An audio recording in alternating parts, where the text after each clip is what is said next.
예, 저는 더불어민주당 연금개혁 특위 간사를 맡고 있는 김성주 의원입니다. 원래 오늘 예정대로라고 하면 연금 특위 회의가 개최됐어야 하는데요. 야당의 거듭된 개최 요청에도 불구하고 여당이 응하지 않았습니다. 그래서 제가 야당 간사로서 연금개혁 특위 개최 무산에 대한 우리 민주당의 입장을 좀 말씀드리기 위해서 기자간담회를 개최를 하게 됐습니다.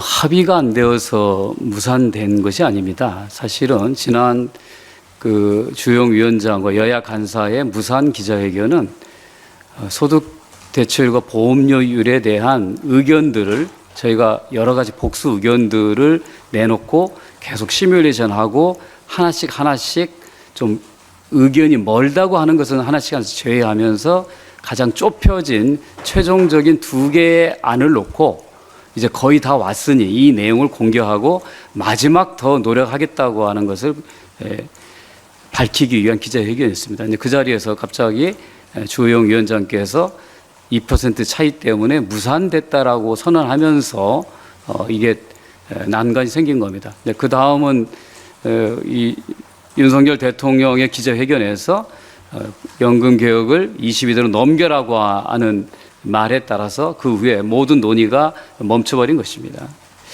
저는 이 연금 개혁에 대해서 꼭 성사되려면 몇 가지가 있어야 된다고 하는데 첫 번째는 대통령의 의지입니다.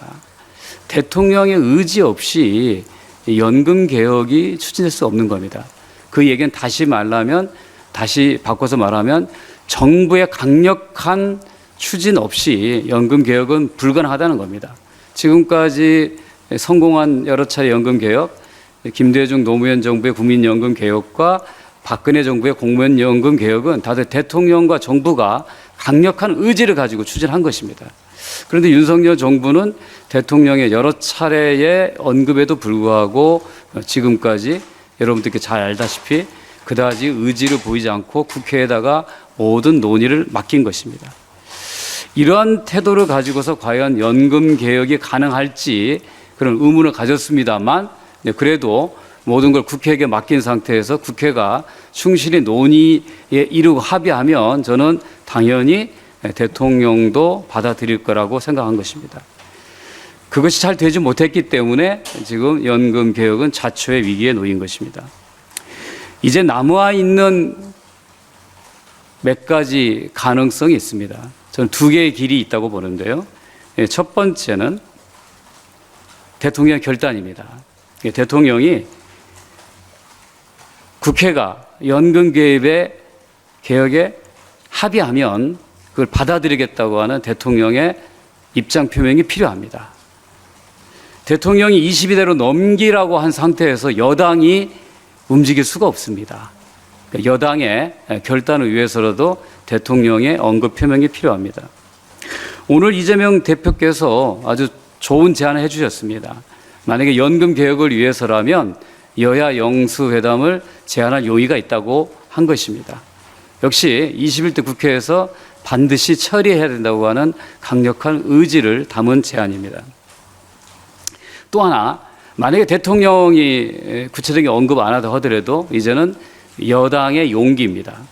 여당이 야당과 충분히 합의해 낸다면 용산도 그 내용에 대해서 저는 수용할 수 있을 것이라고 생각합니다. 그래서 이 연금 개혁을 성공히 마무리할 수 있는 두 개의 길, 즉 대통령의 국회를 존중한다고 하는 메시지와 여당의 용기, 이 두 가지가 남아있는 가능성입니다. 오늘 이재명 대표께서 언급한 여야 영수회담 제안은 어떻게 대통령의 결단을 촉구하기 위한 어떤 용기 있는 제안으로 봅니다. 현재 잘 아시다시피 국회는 특검법 때문에 여야가 세게 대치하고 있는 국면입니다만 그럼에도 불구하고 국민들의 노후와 미래 세대의 부담을 덜기 위해서 연금 개혁만은 반드시 처리하자라고 하는 그런 이재명 대표의 뜻이 실려 있는 제안입니다. 제가 이 정도로 제 입장을 좀 말씀을 좀 드리고요. 기자분들께서 질문하신다면 그에 대해서 답하도록 하겠습니다.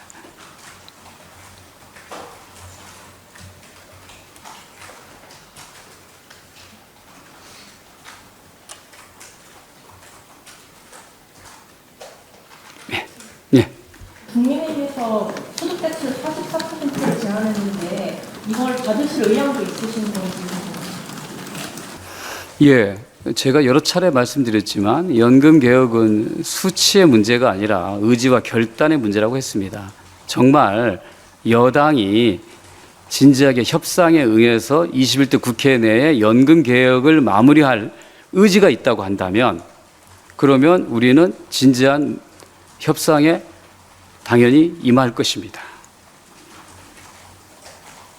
그러나 이것이 연금 개혁의 무산의 책임을 야당에 떠넘기기 위한 숫자 노름이라고 하면 우리가 그 진정성을 먼저 확인할 필요가 있다는 생각입니다.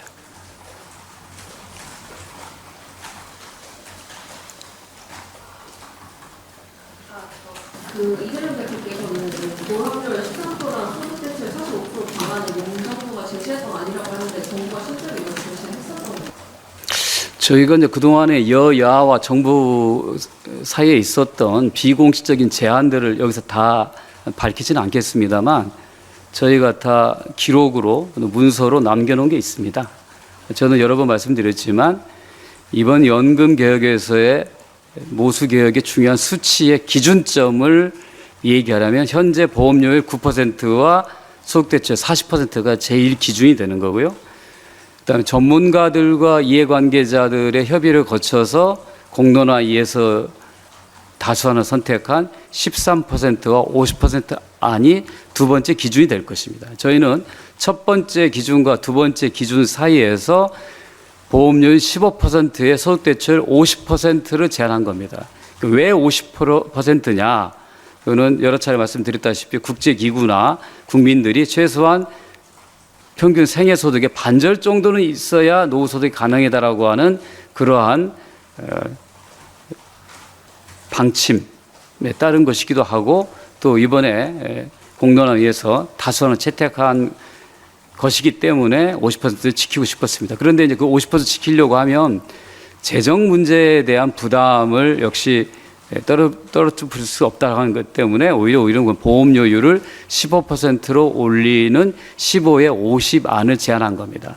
근데 그 제안은 기업의 부담을 고려해서 어렵다고 하는 그런 반응에 따라서 그 다음에 누구나 합리적으로 서로 동의할 수 있는 게 보험료율은 13%, 소득 대체율은 40과 50의 중간 정도인 45 정도라고 한다면 누구나 흔쾌히 동의할 수 있는 수준이라고 해서 그 안을 우리는 고려한 것입니다. 그런데 이제 여당이 다시 43%를 제안했기 때문에 이거는 합의를 위한 제안이기보다는 합의를 피하기 위한 제안이라고 생각했기 때문에 더 이상 논의의 진전이 어렵다고 생각하고 이 차이를 놓고 어떻게 할 것인지 국민들한테 기자회견을 통해 공개한 것입니다.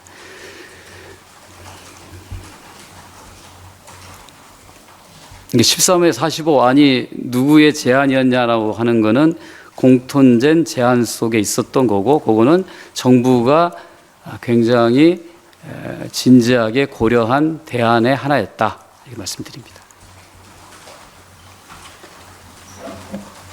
예. 지난번에 그러면 조우영 간사님께서 이제 발표하셨잖아요. 기정한다는 댓글에서 그 이후에는 여야 사이에 아무런 접촉이나 합의가 없었나요? 여러 차례 있었습니다. 근데 뭐 어쨌든 진전이 전혀 없었다는. 제가 바로 말씀드렸지 않습니까? 용산의 결심을 여당이 받아와야 된다.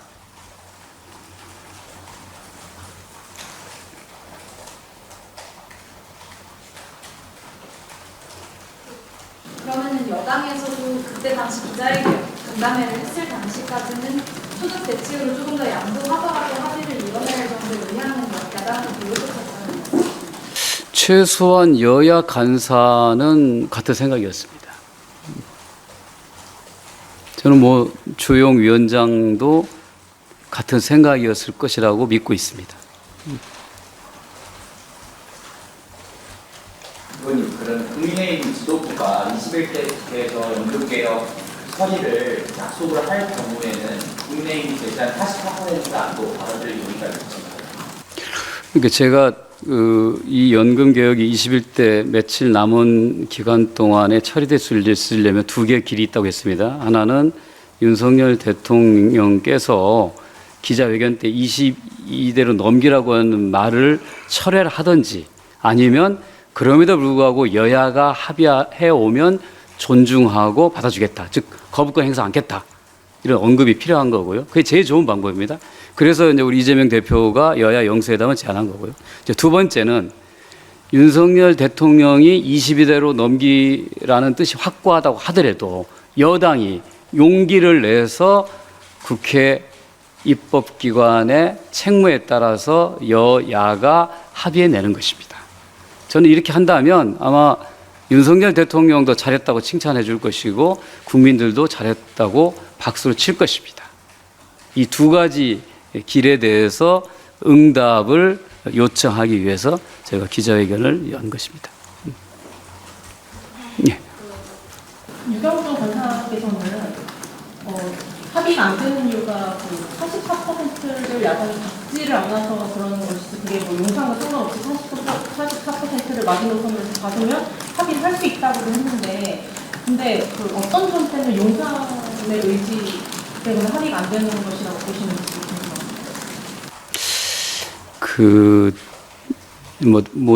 모든 정치에 있어서 표현은 여러 가지를 다 깔고 하지 않겠습니까? 저희는 1년 6개월이라는 과정을 거쳤습니다. 또 여기까지 오는데 17년이 걸렸습니다.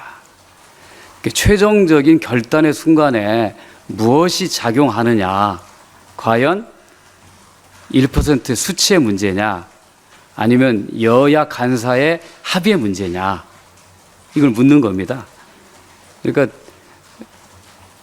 굳이 제가 오랫동안 같이 고생해온 여당 간사의 의중에 대해서 제가 얘기하지 않겠습니다. 그러니까 해석이 필요한 거죠. 제가 아까 말씀드렸던 이 남은 며칠 동안 할 수 있는 두 가지 길을 제시했습니다. 그게 된다고 하면 여야 간사는 오늘이라도 만나서 합의할 수 있다. 그러나 아무리 합의해도 그거를 양당 지도부가 또 대통령이 거부한다면 아무 의미가 없지 않습니까?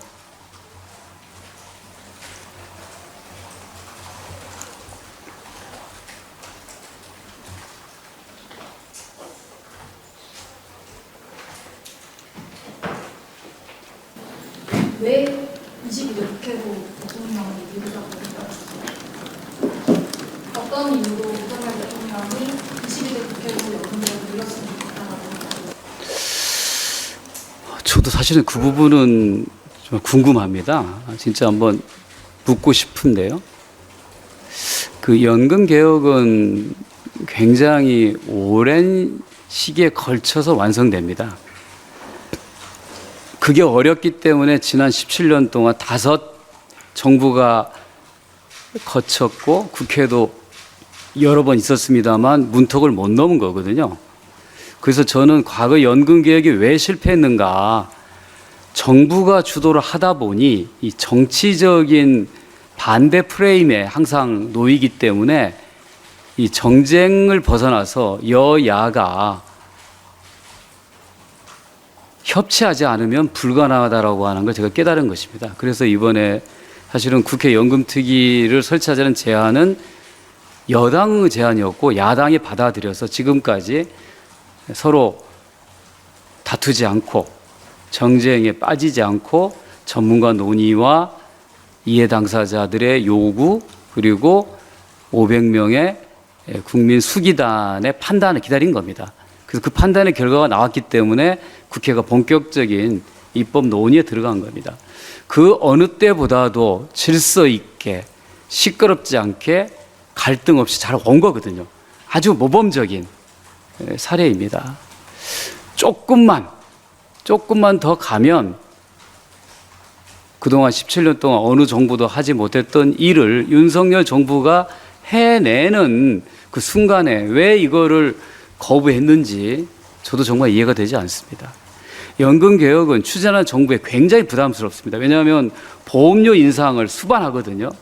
그래서 야당의 협조가 필요합니다. 야당이 지금까지 연금개혁 과정에서 정부를 비판하거나 공격하지 않고 오히려 더 적극적으로 한 적이 없었습니다. 그래서 지금이 절호의 기회인 거죠. 저는 22대 국회가 과연 그런 상황이 또 조성될 수 있을지 저는 자신하기 어렵습니다. 일단 특위를 구성하는데 여러 현안 때문에 밀려서 시기가 걸릴 거고요. 또 그렇다고 하더라도 그 우리나라 최고의 수십 명의 전문가들이 다 참여하는 그런 토론 과정을 되풀이한다고 하면 저는 전문가들 안 할 것 같아요. 그리고 국민들 중에서 500명 뽑아서 TV 생중계까지 하면서 했던 그 결론보다도 더 높은 사회적 합의 과정을 어떻게 만들어내겠습니까? 불가능한 거거든요. 근데 그 22대로 넘기자고 하는 건 윤석열 정부 하에서 연금 개혁을 안 하겠다고 하는 표현을 달리 한 거라고 봅니다. 더구나 어제 복지부 장관이 22대 국회에서도 정부 안을 내놓지 않겠다고 했잖아요. 그럼 뭐가 달라지는 거죠? 21대하고? 여전히 정부는 의지가 없고 국회에다 맡기는데 그 맡긴 국회는 역시 마찬가지로 최종적인 순간에 대통령의 눈치를 볼 텐데 뭐가 달라질 수 있을 것인가? 저는 지금이 정말 적기라고 봅니다.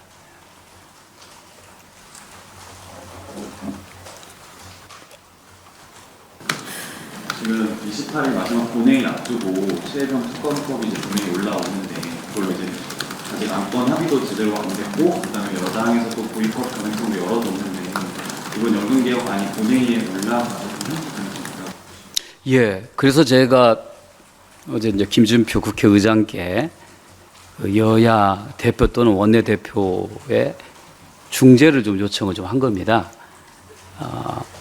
특검법을 다루더라도 국민연금법을 처리할 수 있도록 의사 일정을 조정하겠다고 말씀하셨습니다.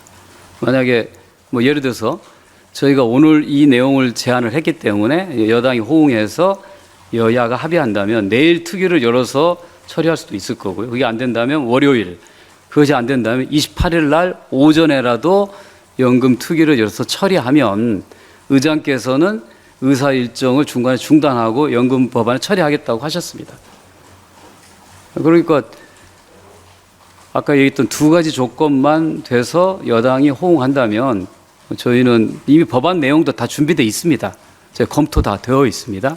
이거 같이 처리할 부수적인 몇 가지 내용도 있습니다. 예를 들면 저희는 그 직업보장 명문화 같은 거 같이 해야 되고 저희 원래 생각은 크레딧 제도 확대하는 것도 같이 해야 된다고 보는데 그것까지 다 할 수 있을지는 모르겠어요. 만약에 안 된다면 원포인트 법안이라도 처리해야 된다 생각합니다. 준비는 저희는 되어 있습니다.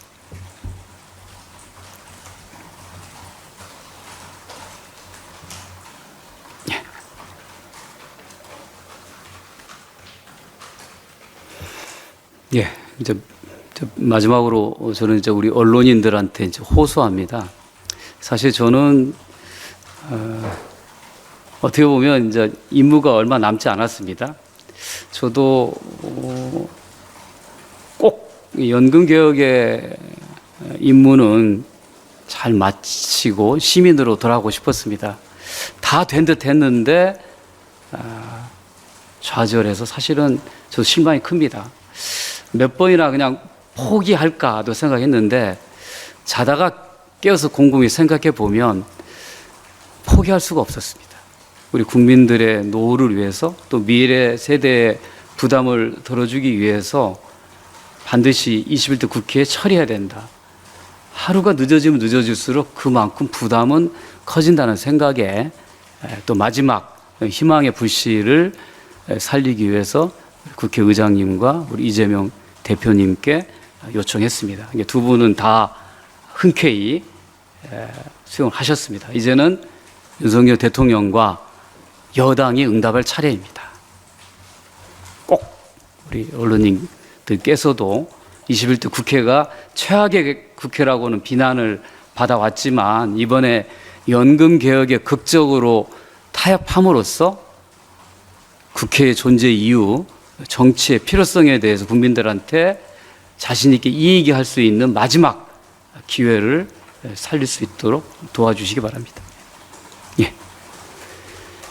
그럼 뭐 추가적인 질문 있으면 따로 해주시면 제가 답변하도록 오늘 요 긴급 간담회 이걸로 마치도록 하겠습니다. 예.